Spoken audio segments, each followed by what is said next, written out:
Hello friends, আশা করি তোমরা সবাই খুব ভালো আছো। আমরাও বেশ ভালো রয়েছি।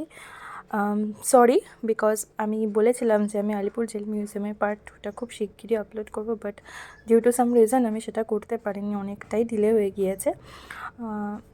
আমি আগের ভিডিওটাতে পুলিশ মিউজিয়ামের বেশ কিছুটা অংশ দেখিয়েছিলাম এবং পুরোটা দেখানো সম্ভব হয়নি, তখনই বলেছিলাম কারণ কি তাহলে ভিডিওটা অনেকটা লেন্দি হয়ে যাচ্ছিলো। যাই হোক, তো আমি সেটার জন্য এটা সেকেন্ড পার্টটা দিয়ে এনেছি। শুধুমাত্র পুলিশ মিউজিয়াম নয়, মিউজিয়ামে আরও বেশ কিছুটা অংশ আছে যেটা এখনও দেখানো বাকি আছে, তো এই ভিডিওতে তোমরা সেটাই দেখতে পাবে। আমি একটা জিনিস যেটা করেছি সেটা হলো যে এই পুলিশ মিউজিয়ামে যে জিনিসগুলো তোমরা দেখতে পাচ্ছ সেই সমস্ত জিনিসগুলোর সাথে যে রিলেটেড ইনফরমেশান বা তথ্যগুলো দেওয়া ছিল সেগুলো সব কিছুই আমি তোমাদের সাথে তুলে ধরার চেষ্টা করেছি, যাতে তোমাদের কোথাও বুঝতে অসুবিধা না হয় বা আমার বলায় যাতে কখনো কোনো ভুল না হয়ে গিয়ে থাকে, যাতে আমি তোমাদের মিসলিড না করি সেই কারণে। তো তোমরা চাইলে ভিডিওটা পজ করে নিয়ে সেই জিনিসগুলোর সাথে যে রিলেটেড ইনফরমেশানগুলো আছে সেগুলো তোমরা পড়ে নিতে পারো।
মিউজিয়ামে এই অংশটাতে দেখানো হয়েছে যে জেলে থাকা কয়েদিরা তারা এখানে তাঁত বুনতো, যেহেতু তখন এত বড় বড় ফ্যাক্টরিজ বা কলকারখানা ছিল না, সেই জন্য এইভাবেই তাঁত বোনা হতো।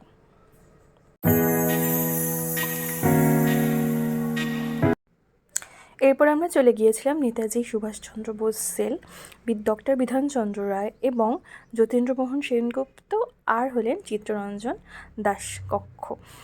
বাকি কক্ষগুলো তো তোমাদের সাথে আগেই শেয়ার করে নিয়েছি, এইবার দেখার পালা এই কক্ষগুলিতে, যেখানে স্বাধীনতা সংগ্রামীরা বেশ কিছু সময়ের জন্য আটক ছিলেন।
একেবারে মিউজিয়ামের শেষ অংশের পালা। প্রথমে ঢুকেই তোমরা যেটা দেখতে পাবে অটো স্পাই রুম, তারপরে একদম সোজাসুজি তোমরা দেখতে পাবে জোড়া ফাঁসির মঞ্চ। হ্যাঁ, এখানে জোড়া ফাঁসিই দেওয়া হতো।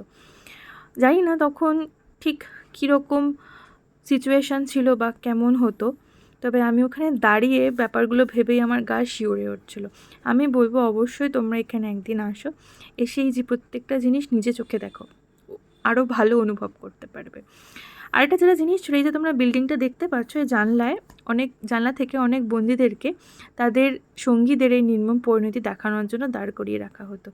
মানসিকভাবে শারীরিকভাবে কোনো অত্যাচারই বাদ ছিল না।